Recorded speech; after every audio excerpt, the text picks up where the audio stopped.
Non-Muslim women, if you love and value your life, please do not ever date a Muslim man, okay? First of all, Muslim men know and understand that they're not supposed to be dating. So right off the bat, you're dealing with a hypocrite. This man is a master manipulator and gaslighter. Nothing will ever be his fault. He will always have something to blame you for, and simultaneously, he will engage in sins, okay, because they're sins for you, but not for him, right? With you, and then turn around and shame you for engaging in those sins with him. Leave the Muslim men for the Muslim girls who are saving themselves for marriage. Just do it. Just leave them for the Muslim girls because they want them so bad. They think being a virgin makes them better than you. They think waiting until marriage makes them better than you. They think marriage is the ultimate success. So leave the Muslim men for the Muslim girls. Do not date a Muslim man as a non-Muslim woman, especially if you're Christian or Jewish, because what they're going to do is try to make you convert to Islam in order for their family to accept you, in order for them to actually be able to marry you. But they're going to give you a skewed, incorrect version of Islam because they know that you don't actually know that much about the religion. So every single thing that he tells you is a sin, that he tries to shame you for, is a sin according to him from his perspective. It may not actually be a part of the religion, it may not actually be a part of the book, but he knows that and he's capitalizing on that. So you start to basically become a puppet for this man. He will string you along with the promise of marriage for months or years, okay? He'll pretend that he wants you to meet his parents. He will pretend that he's going to take you shopping for a ring. He might actually even take you shopping for a ring. Meanwhile, he knows he has no real intention of marrying you because he already did what in his mind makes you a worthless woman, which is have sex with you. That is the reason why you as a non-Muslim woman shouldn't date non-Muslim men, because they don't see you as wifey material right off the bat, okay? Like I said, leave the Muslim men for the Muslim girls who are being pygmies, who are saving their virginity for this man who's run through 100,000 women before them, okay? That's what they want. That's what they think is the prize. So leave them. Do not date or marry or have children with a Muslim man as a non-Muslim woman. The reason why I say do not have children with them is because Islamically, the children take the religion of the father. So even if you don't want your children to be raised Muslim, the fact that you had kids with a Muslim man is automatically going to make them Muslim. He's going to brainwash and abuse those children, and he's going to brainwash and abuse you. Not only that, but you automatically become a target to his family, okay? Especially if he has an enmeshment with his mother. If he's a mama's boy, run for the hills, girl. In my Telegram channel, there was a girl who told us a story about how she was basically convinced by this guy to convert to Islam, and he would tell her that after they get married, they need to have intercourse before every prayer, which is the absolute wildest thing I've ever heard, because that's 5 times a day. First of all, who has that much libido? Second of all, I thought the point of prayer was to remember your God. Why are you thinking about intercourse when it's time to pray? I'm telling you, Muslim men are the biggest hypocrites. They're the biggest manipulators and they're the biggest gaslighters. Do not date them. Leave them for the Muslim girls who think they're the prize. Leave them for the Muslim girls who are offering themselves up on a silver platter to be abused and oppressed for the rest of their lives. That's what they want. If a Muslim man has sex with you as a non-Muslim woman, I promise you he does not want to marry you, okay? If you're going to make him wait until marriage, he might.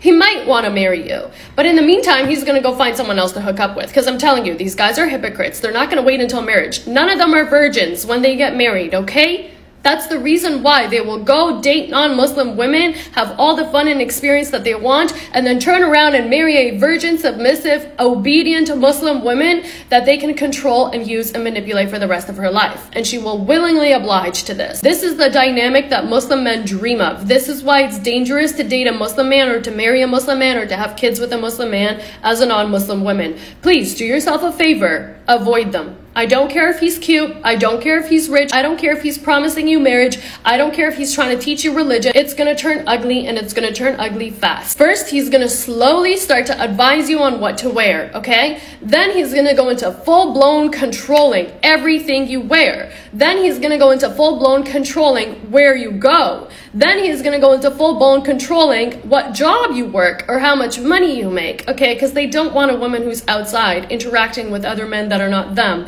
They want a woman who's going to be at home, birthing and raising his children and cooking and cleaning for him. So leave them. leave them for the Muslim women whose dream is to do that. If you're a non-Muslim woman, if you've always dressed the way you wanted to, if your hair has always been however you want it to be, I promise you those freedoms are going to get taken away from you the second you start dating a Muslim man, especially if he's an Arab Muslim man, okay? An Arab Muslim man is the most toxic man on planet Earth. Run for the hills when you come across an Arab Muslim man as a non-Muslim woman. Put your horror stories in the comments, because there are going to be men and women who are going to come out of the woodworks and be like, that's just your experience, even though I was literally talking about an experience of someone else in my Telegram channel. Plus, I'm getting DMs on a daily basis of non-Muslim girls being like, are all Muslim men like this? Because you're describing my ex right now. And I'm like, yeah. Majority of them are like that. If you're gonna pretend that your Muslim man that you're dating is the exception to the rule, I wish you the best of luck.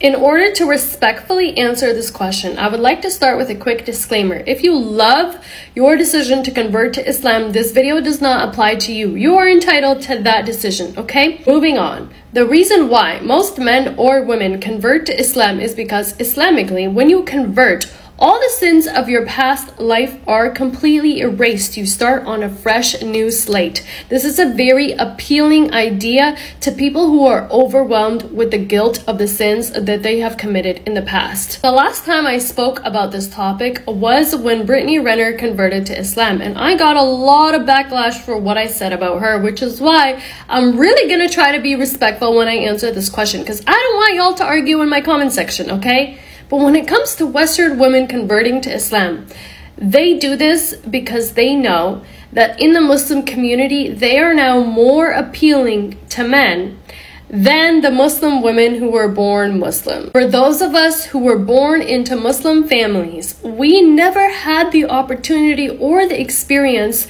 of having a life, of being able to do things like drink and smoke and party and hook up with dudes. I'm not saying that this is a healthy lifestyle.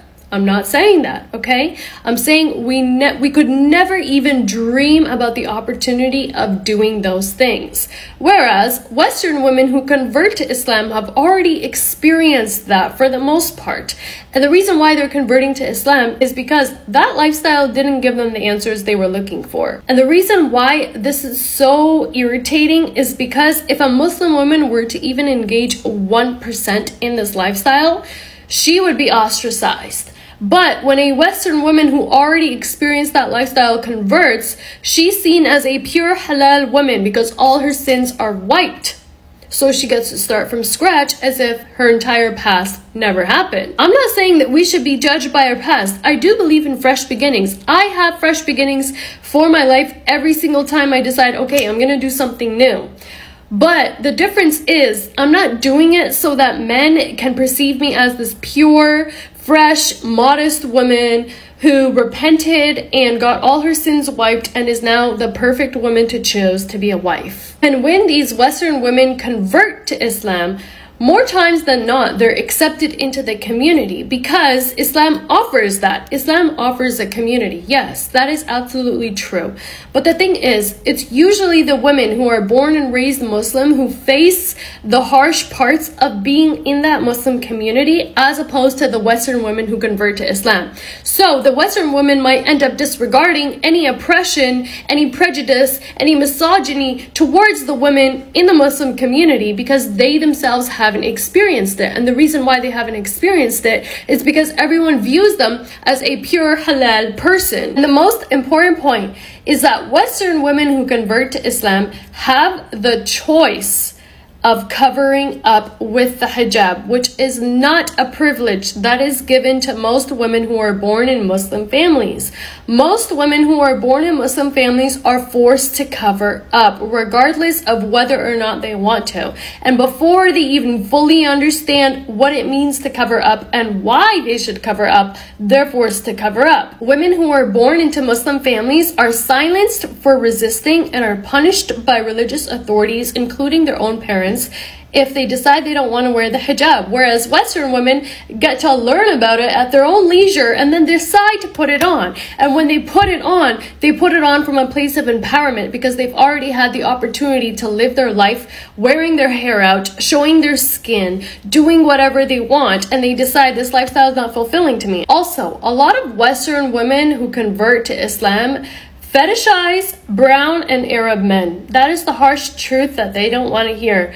They want some sort of ethnic connection, okay? And the only way that they're able to have that ethnic connection is by having an ethnic boyfriend. And they know that their ethnic boyfriend's family is not going to accept them as a wife unless they convert. So a lot of the times, these Western women end up converting to Islam in order to be accepted by the family of the man that they're dating as a wife. Lastly, the reason why Western women convert to Islam is because on TikTok, there is a pink-washed version of Islam going around where being Islamophobic is wrong. I'm not saying that it's right, okay? Chill out. I've already made a video about this, but being Islamophobic is wrong. Misogyny is erased from the picture. The choice feminism doesn't exist. Oppression doesn't exist. Sexism doesn't exist. They just see the beautiful parts of Islam and they think, oh, this is gonna be the decision that I make that finally gives me clarity in my life. Because a lot of the times they're going through an existential crisis. They don't understand anything about their life. They have no culture. They have no ethnic connection. They have no family, so they need somewhere to go where they're gonna be accepted unconditionally, and Islam is that answer for them, which is why Western women who convert to Islam like it. But for women who are born and raised Muslim, when they see this happening, it just reinforces the bitter reality, which is that when you're born and raised Muslim, you're always going to be judged more harshly, and you're never going to actually be celebrated for being yourself because you never had the opportunity to actually be yourself. The only people who had the opportunity to be themselves are the Western women who converted to Islam. The reason why Islam works overtime trying to convince women that they will find internal peace when they submit to God is because once you've convinced women that they find peace through submitting to God, it's easier to convince them that they find peace through submitting to a man. I was thinking about why this idea bothered me so much, and I was reflecting on how I've always hated praying to a God. I've always hated the act of submission. So I looked into the word peace to see if the definition of peace contains something about submission. And this is the Oxford Dictionary definition of the word peace. The first definition is freedom from disturbance or tranquility, reaching a state of tranquility where there's nothing disturbing you. The second definition is a state or a period in which a war has ended. You see over there where it says informal, it says used as a friendly greeting, and then you see underneath that where it says archaic, and it says used as an order to remain silent. So then I googled the definition of archaic because I wanted to know what that word actually means. The definition of the word archaic is very old or old-fashioned. The next step was to Google the definition of the word humility because I kept on asking myself, why is it so important to be humble before God, to submit before God in order to find peace? The definition of the word humility is a very modest or low view of one's own importance. Humbleness, okay? So let's put that together. To be humble before God is to decrease your own importance, okay? To be modest before God, which is supposed to bring you peace. But peace is about being free of disturbance, which implies that it's disturbing to God for you to view yourself as important, which makes no sense. Because why would God create people and then tell them that they're not important? If God doesn't think that humans are important, then why does God need the submission of his creation that's unimportant to him? And then why does the submission of the unimportant creation that he created mean that he's more willing to give that creation peace? What I'm getting at here is that it was never about submitting to God. It was about convincing women that their peace depends on their submission to men. It was about convincing women that being humble, viewing themselves as less important, is the best thing they can do for themselves and for humanity. And as we can see today, this agenda has worked perfectly because Muslim women don't have a voice, don't have opinions of their own, don't have freedoms for the most part, are forced to stay with their abusive husbands, are forced to have kids and to be mothers even if they don't want to, or even if their body physically cannot handle getting pregnant any more times because that's what her man wants, are forced to sleep with their husbands, and so on and so forth. It's about convincing women that their submission goes hand in hand with their peace, which, as we're seeing play out today and also in all parts of the world, not just in Muslim populations, is simply not true. The more women submit, the less peaceful they are. A real loving God does not need your submission. A real loving God needs you to recognize your power. A real loving God needs you to use your brain to think. Okay, and that's another reason why they made their God male, because a female God doesn't tell you what to think. It doesn't tell you to submit, doesn't require you to view yourself as less important in order for that to be something that they reward you with peace for. There are hundreds of thousands of Muslim women alive today who are constantly submitting to their husbands and constantly submitting to God, and they have no internal peace whatsoever. Okay, and look at the people-pleasing women in your life, the Muslim people-pleasing women in your life, and ask yourselves, are they at peace internally? Because I promise you, they're not. Every time I talk about my experience with Islam, here comes all the Muslim people trying to gaslight me, make me think that I'm talking about the culture and not the religion. Y'all don't even realize that you have been brainwashed. That is step number one, is to realize that you're being brainwashed. You haven't realized it. I realized it, which is why the things that I'm saying make sense to other people who have also realized that they were being brainwashed. Step number two is to stop deflecting. Stop telling me that it's the culture and not the religion. It's the religion. The culture makes it worse, but it's the religion. If the religion didn't exist, the culture would be different. Okay? Step number three, stop denying everything that I'm telling you. Stop telling me that I'm misinterpreting something that I know is my experience. You can't tell me that I'm misinterpreting my own experience. That makes no sense. You're in denial because 9 times out of 10, you've had a similar experience and you convinced yourself it's not that bad. That is called denial. Step number 4 is stop trying to make me feel ashamed. I already grew up feeling shame. Religion made me feel shame. Getting rid of my religious trauma and my religious mindset and my religious beliefs freed me from shame. Y'all feel ashamed about the fact that you are being controlled and you're trying to project that onto me. I don't feel ashamed about not being religious anymore, which is why I get on here and talk about it. Step number 5 is accept the fact that just because you believe something wholeheartedly doesn't mean that someone who grew up believing in the same thing as you has to believe it too. I've accepted that religion doesn't work for me. You have not accepted that, which is why it's so difficult for you to hear the things that I'm saying and think that they actually make sense. Again, you're denying and deflecting. You're not accepting the fact that my experience is a real experience and a valid experience. I don't need you to validate it and I don't need you to accept it. But just know that I've accepted it, okay? I've accepted the fact that I'm free from shame and I've accepted the fact that religion doesn't work for me. Which leads me to step number 6, which is freedom.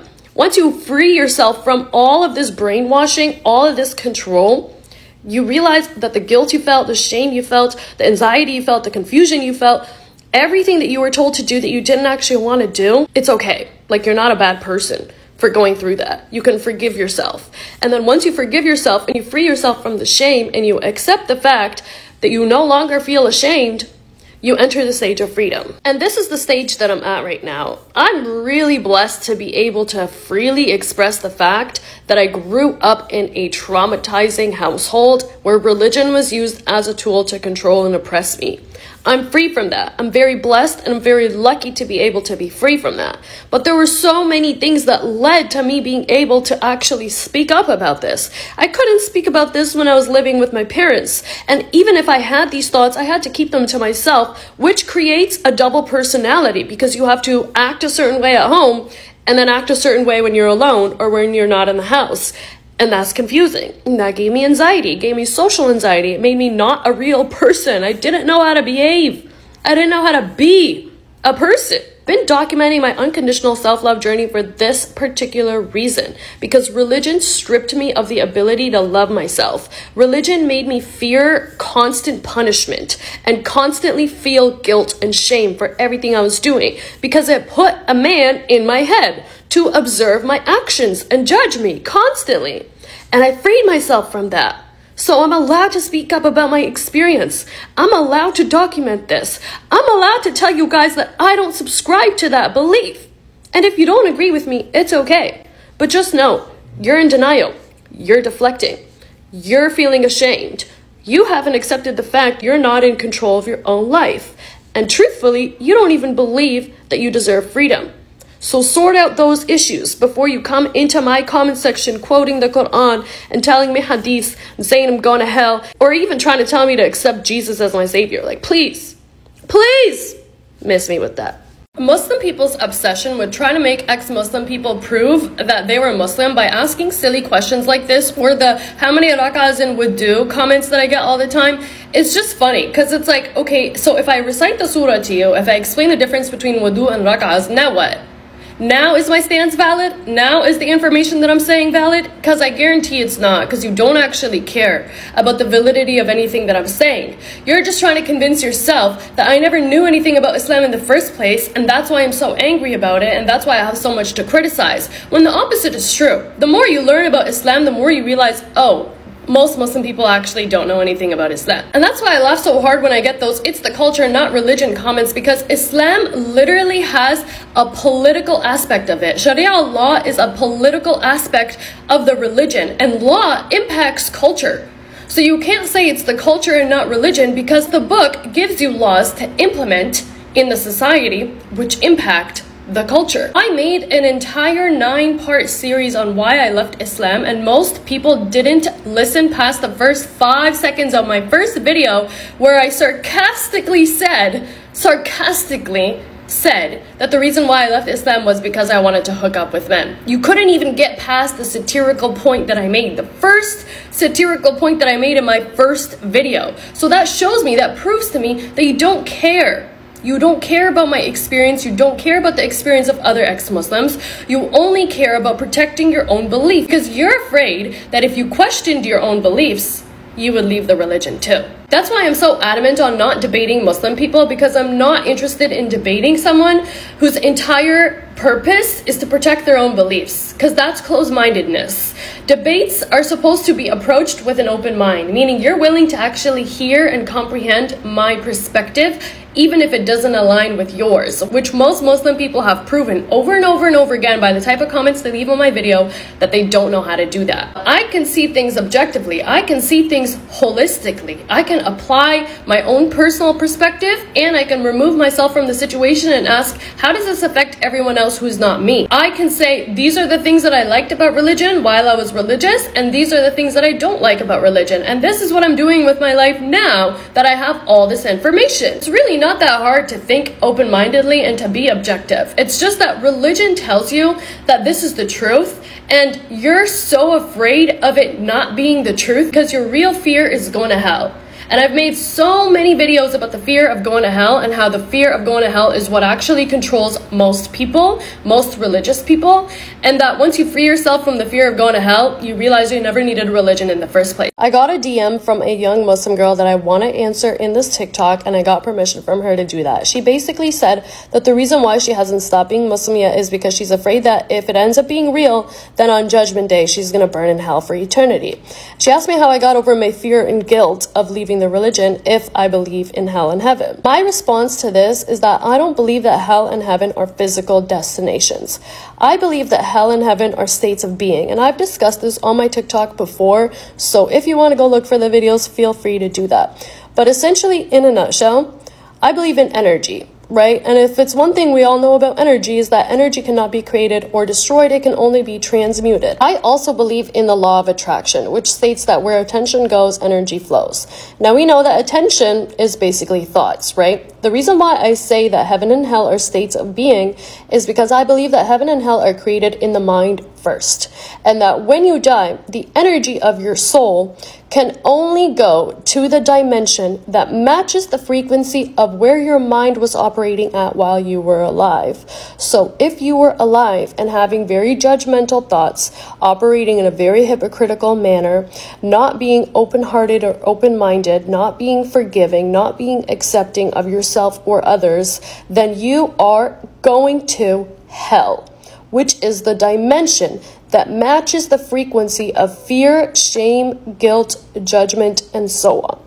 If you are living your life with a very open heart, very open mind, you are accepting, you are loving, you are forgiving, you are positive, you love joy, you want to spread joy, you want people to experience a good life, then you are going to heaven, which is the dimension that matches the positive frequency of the thoughts you were having while you were alive. Most Muslim people, if you ask them to describe hell, are going to give you the absolute most insane descriptions of hell that you have ever heard in your life.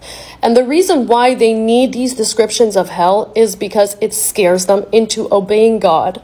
So you are not actually obeying God out of love for God. You are obeying God out of fear of being punished by God for not obeying God, which to me is a paradox. It means in your mind, you're in hell already because you are operating from a fear-based frequency. Everything about your life is a low vibration. And when I realized this about myself, and I realized that I can change the thoughts that I have, therefore change the frequency that I'm operating at, I realized I couldn't be religious anymore because there was no way for me to obey God without fear. A lot of religions, including Islam, emphasize the fear of God. Why? Because when you fear being punished, you submit, you obey, you allow yourself to be controlled. And when you zoom out and you look at this from a psychological point of view, you understand exactly why religion works. It works because people are easier to control when they are afraid of something. They don't exactly know if it's going to happen or not, but they're afraid of it. And for me, that is not a way I want to live my life. I do not want to live my life in fear. I do not want to live my life thinking that one day I'm going to be right and all the people who were wrong are going to be punished. That's so weird to me. It's genuinely weird to me that religious people get satisfaction out of thinking that people who don't agree with them are going to hell. It's so weird to me. Because a lot of the time, these people don't even realize that they're creating their own hell in their mind with their thoughts about fear and about guilt and about shame. They don't understand frequencies. They don't understand vibration. They just understand submission and obeying and allowing themselves to be controlled. But in order to even grasp the concept of what I'm talking about, you have to be an independent thinker. And that's why I wrote the book that I wrote that is linked in my bio, that I encourage you guys to buy and read. Because I had to learn how to think independently in order to deconstruct all the fear and all the guilt and all the shame that was instilled in me because of my religious upbringing. I no longer feel any fear or guilt about not being religious because I understand hell and heaven from a very spiritual and scientific perspective instead of a literal and physical interpretation. I don't think that hell is a real place, and I don't think that heaven is a real place. I think they're dimensions, and I think that those dimensions are decided by you based on the thoughts that you have while you're alive. I choose my own thoughts, and as a result of that, my life unfolds in a way that matches the frequency of the thoughts that I'm having. I'm having a blast in Mexico right now. This is my 6th month here. I'm living, I'm healing, I'm learning, I'm growing, I'm enjoying myself, I'm being present, I'm being alive. I'm feeling so many things that I have never felt before in my life. And it's not even the place that I'm in. It's the fact that I finally decided that nobody is allowed to decide how I feel about myself and how I feel about my life and what I think. Once I decided to choose my own thoughts, my life changed. Whether or not other people want to believe in hell or heaven is none of my business. And whether or not they're waiting on Judgment Day in order to see me getting punished is also none of my business. Because I'm creating my own life, my own reality. And I know for a fact that where my soul ends up is gonna match the frequency of what I was thinking while I was alive. So as long as I can control my thoughts while I'm alive, then as soon as I die, I have nothing to worry about. The funniest thing about making the type of content that I'm making right now is the fact that I'm still getting DMs from Muslim people who are trying to convert me back to Islam and being like, oh, Allah will forgive you, Allah will heal your pain, Allah will soften your heart, I know you've been hurt before. And they send me like these long essays that I don't read. I literally just block and delete the message. And they think that they're doing something for me when it's like, babe, I've already jumped the fence and ran 200,000 miles in the opposite direction. Like, I'm not going back to the religion. I know too much. And you having this condescending, morally superior approach to try to bring me back to the religion is the exact reason why I left it in the first place. Because y'all actually do not understand that people can do research on Islam, get educated on Islam, and be like, it's made up, it's fake, it's not for me, and leave. You don't respect that. You actually feel sorry for us, which is so insane to me, because if I were to pray the opposite way for you, if I were to pray and say, may Allah make you an ex-Muslim, may Allah make you see the truth about Islam, I'm the one who's going to be offending you. You're going to think I'm your op. You're going to think there's something wrong with me mentally. But that's exactly what you guys are doing when you DM me these condescending, really insulting, really useless messages where you're like, oh, I know, you've been through a lot. Yes, girl, I've been through a lot. I'm the one who told you that. I'm the one who posted about my life. I'm the one who's posting about why I left Islam. So yeah, I went through a lot of painful experiences, but then I also did research. It's not like I'm using my own experience to be like, Islam is irrelevant. No, I left because of my experience, but then I started digging into the religion and I realized, oh wow, deep down inside I knew there was something off about this, and I was only still believing in it out of fear of going to hell. But when I educated myself on what hell and heaven actually are, and I tapped into my own power, my own energy, the God within, I realized religion is just a form of control, especially over women. And now the type of content that I'm making is directed at educating those Muslims who are still on the fence about the truth of Islam. So there's no hope for me, you guys. I'm not going back to Islam. I've made it very, very, very clear.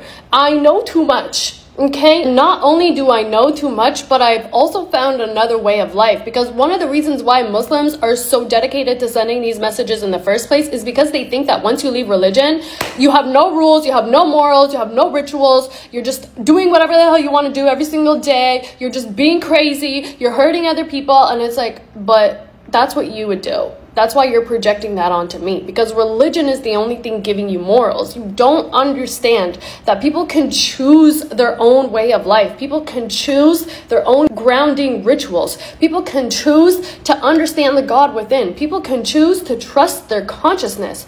That makes no sense to religious people, which is okay. I'm not trying to make it make sense to them. What I'm trying to say is stop trying to convert me back to Islam. I've already grounded myself in my consciousness. I've already tapped into my divine feminine. I've already rewritten my genetic coding. I've done that. I've done the healing work. So why would I go back to the religion that oppressed me, that traumatized me, where misogyny exists, where sexism exists, where hypocrisy exists in massive amounts, just because you're telling me that hell is real? It's not real. I don't know how many more times I have to say that I don't believe in hell and heaven.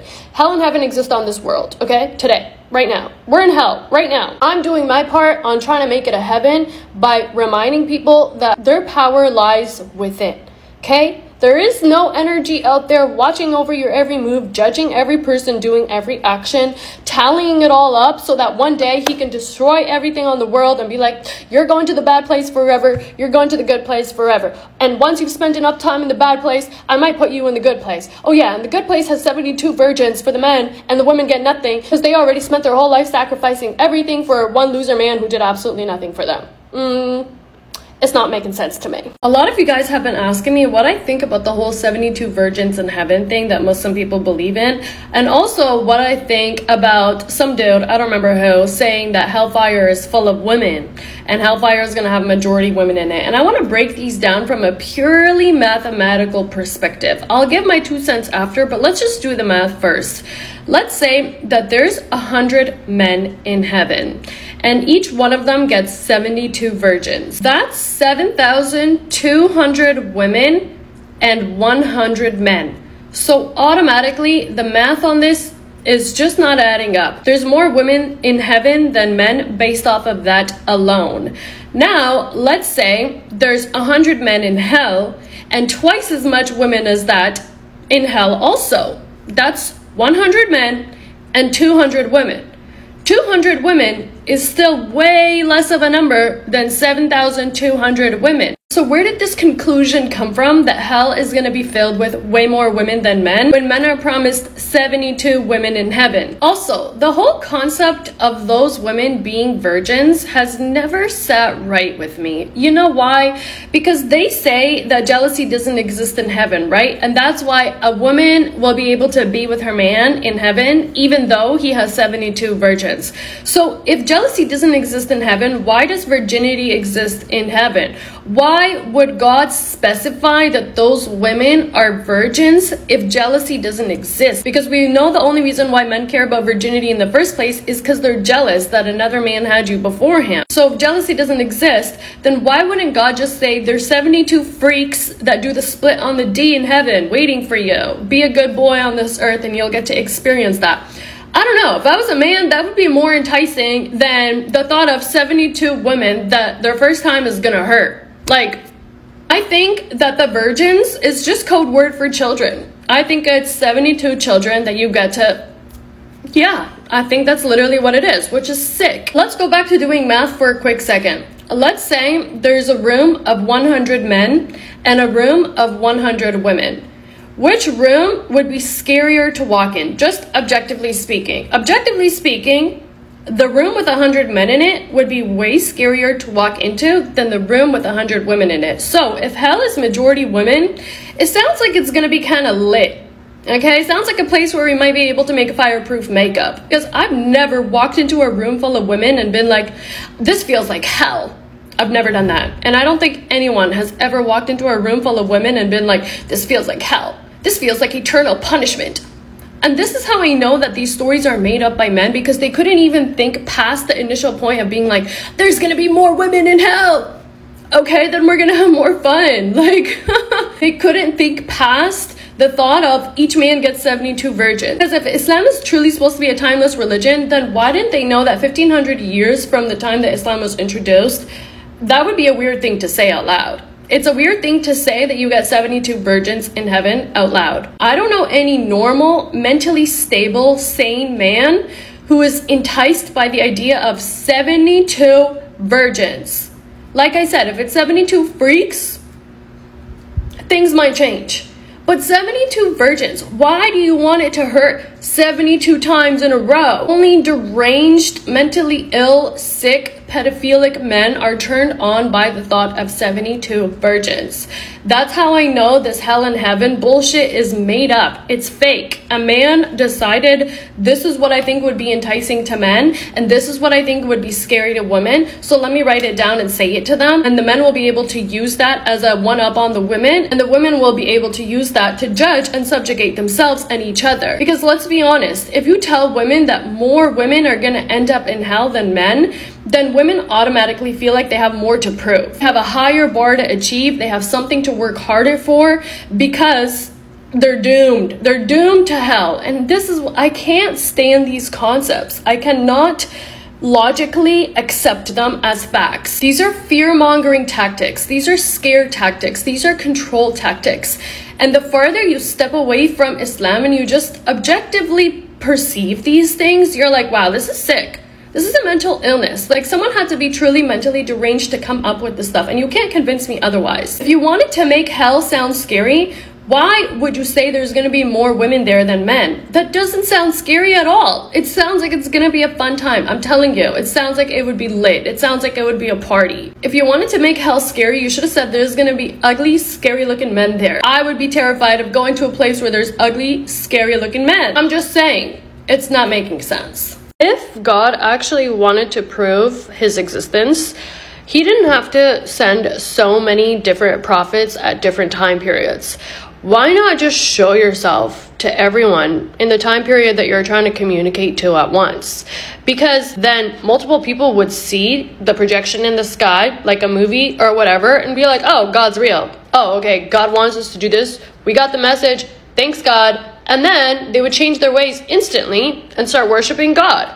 But the fact that the story is, oh, God wants to test us, so God sends one person at a time to go spread his message on his behalf, as if he doesn't have the power to spread his own message by literally showing himself in the sky, is how I know that all this stuff is fake. What reason does God have to test us, and why would he test us and the person that he chose for his divine revelations at the same time, when he could just not do that? Like, he could literally just be like, hey guys, I'm here. This is what's up. Now that you know that I'm real, now you actually have free will. So whatever you do afterwards, you'll be punished or rewarded for in the afterlife. This is why I hate patriarchal religions, because before patriarchal religions, people just worshipped what they could see, which to me makes way more sense. Like, what do you mean it's demonic to worship the sun when we can see the sun every single day? We can see the moon, we can see the oceans, we can see the rain, we can see rivers, we can see plants, trees. Like, what do you mean that makes less sense than worshiping some entity that exists outside of you that you've never seen, whose existence has never been proven except through random men saying that they communicated with it?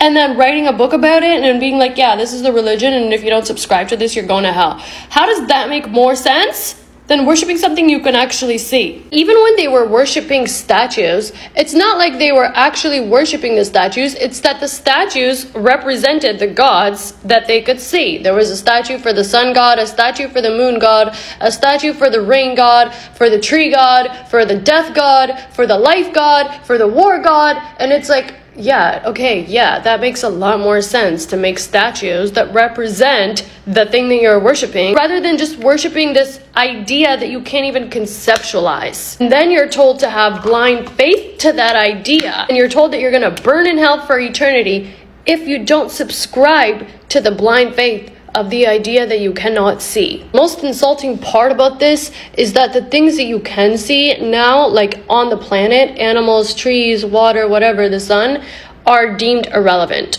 They're deemed to be created by the thing that you can't see. So you mean to tell me the thing that I can see was created by something I can't see, and I can't worship the thing that I can see, but I should worship the thing that created the thing that I can see that I can't see? And if that sounds confusing, it was literally meant to be confusing, because the whole idea of subscribing to a male god that exists outside of you, that you can't refer to as she, but yet is somehow genderless and only referred to as he, and created everything on this earth that you can see, and has sent so many men only over the years to tell people about his existence and spread his message on his behalf. Worshipping that god makes more sense than worshipping the sun, worshipping the trees, worshipping the ocean, worshipping fire, worshipping life. Like, what? And then we're fear-mongered with burning in hell after we die if we don't believe in this God that we cannot see while we're alive on this earth today. Meanwhile, we can literally see everything else on this earth and outside of this earth, and yet we're not supposed to worship that. You know, arguments like this really prove the level of indoctrination that it takes to be a Muslim. Because Muslim people will argue this with their full chest, right? But then the next question I have is, if God doesn't need you, then why would God want to punish you in hell for your sins? Because if God doesn't need you, God doesn't need your worship, God doesn't need your prayer, because God is all-powerful and all-knowing, then why does it personally affect him so bad when you choose not to believe in him, or when you choose not to pray to him? Because I would argue that that's actually an indication that God does need you, and does need your worship, and does need your attention, and does need your focus. If it was really about spiritual protection, then you need to ask yourself, what are you protecting your spirit from? You mentioned that when you pray, you get a break from life, which indicates that life is hard and troublesome and full of stress and worry.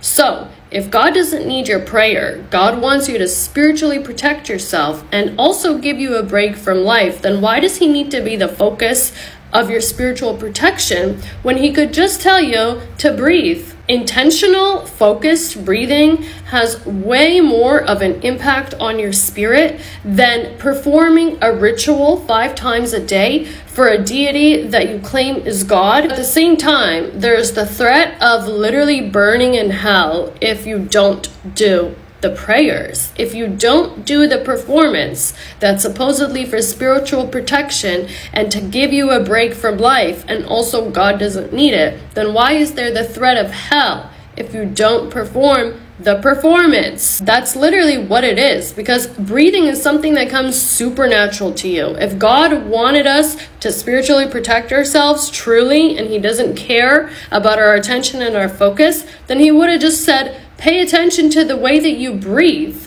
and sit there and focus on your breath and give thanks for your breath. That has nothing to do with God. It's about you. It's about coming back into your body, which goes back into what I was saying in my previous video. The spiritual protection that Muslim people have convinced themselves is an aspect of all of these performances, like fasting and praying and donating charity and reading the Quran and doing all this stuff, is not actually a spiritual practice, because the element of going internal has been removed from the equation. It's all about going external, which means you are worshiping something. You are not spiritually protecting yourself. You're giving your energy to a deity. You know what? That's fine if that's what you want to do, but don't simultaneously claim that it's spiritual protection, because it's not. The two cannot coexist. You can't be externalizing your energy and giving it away while also spiritually protecting yourself, because spiritually protecting yourself is about drawing your energy inwards and focusing it on you. If God is as selfless and as merciful as Muslim people claim he is, then why is there the threat of hell for not performing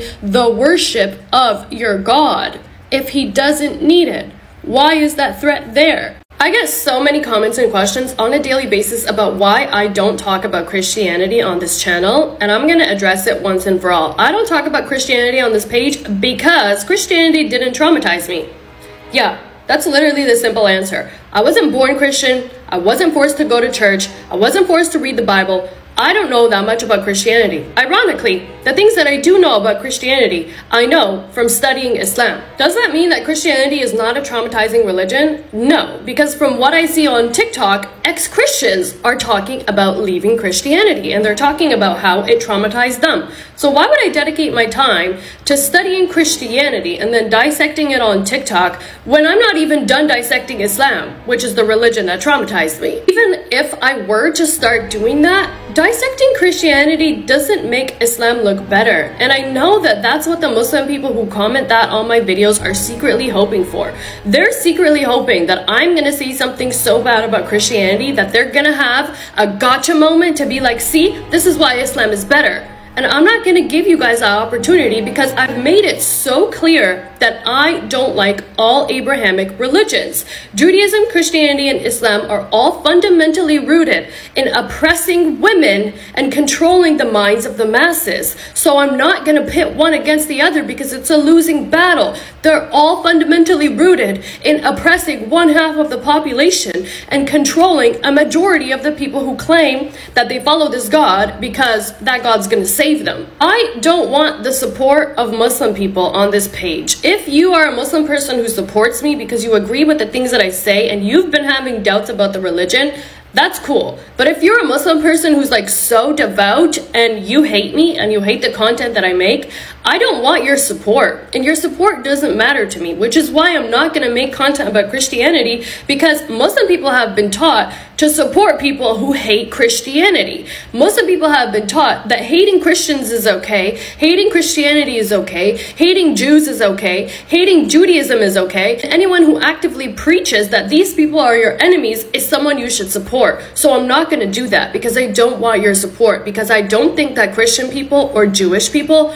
are my enemies. Because here's the thing, you can say whatever you want about Christianity and you can say whatever you want about Judaism, but Islam is the only religion where people get actively unalived for speaking out about how they left the religion. To this day, it is not safe for most ex-Muslims to publicly claim that they're ex-Muslim, especially if they live in a Muslim country. That is a death sentence. That is you signing off on your own unaliving. Christian people don't do that. They don't do that in the USA. Jewish people don't do that in the USA. They don't do that in Europe.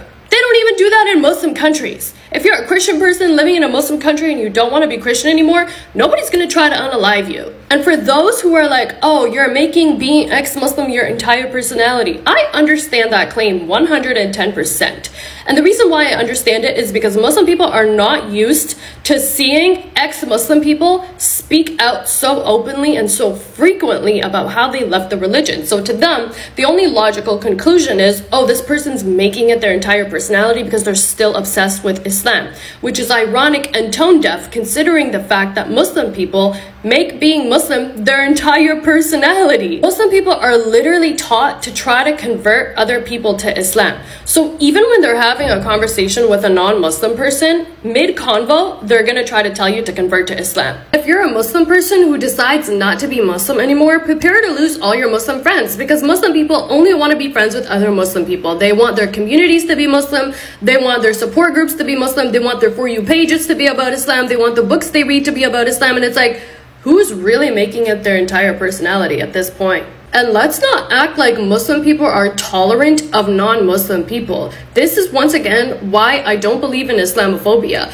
Because how are you trying to make everyone around you aware of your prayer times and your dress code and fasting and all this stuff, while simultaneously looking down on those same people because they're not Muslim, even though they're the ones who are giving you the freedom to practice your religion in school or in the workplace or in your community or in your neighborhood? Muslim people actually pity other people for not being Muslim because they think they're going to hell. They don't even stop to ask themselves, like, am I being a good person because I'm looking down on this other person? No, to them it's like, because I'm Muslim, I'm going to heaven, and everyone who's not is going to hell, so I actually feel sorry for you.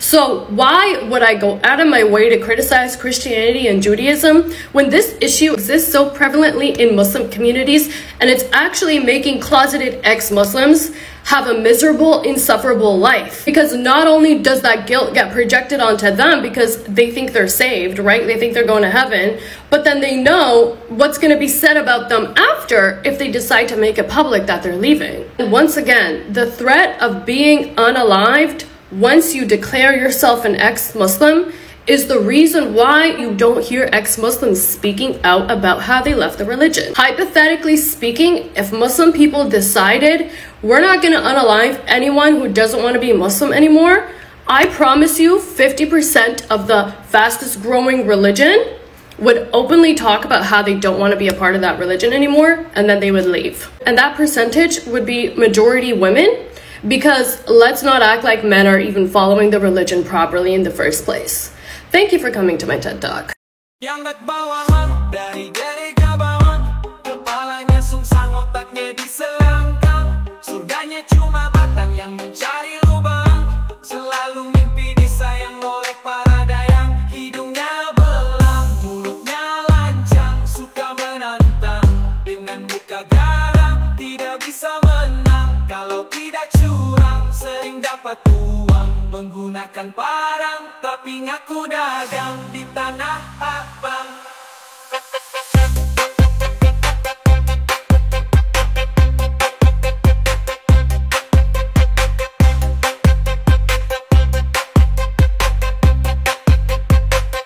Tapi ngaku dagang.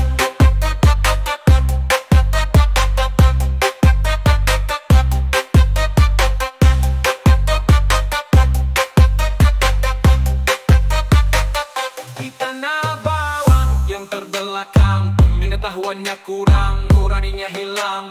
Percaya Tuhan yang berhutang, untuk Nabi berperang. Suka pantaran benci semua orang, merampok para tukang yang bekerja di ladang. Memperbudak bujang dan perempuan yang malang. Baju putih dia pasang lalu pergi ke simpang. Ibadahnya adalah nampang supaya dikira nyumbang. Dongeng dia pegang, sejarah dia buang.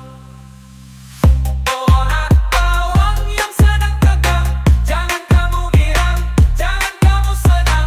Tidak ada gambang, tidak ada bimbang. Gerakan kamu datang, disiksa sampai ke tulang. Di atas seutas kamu akan dipanggang sampai waktu yang panjang dan tidak terbilang. Hukumanmu seimbang dengan dosamu yang kadang, jika kamu tidak pulang dari jalan pedang. Jadi tobatlah sekarang sebelum kesempatanmu melayang.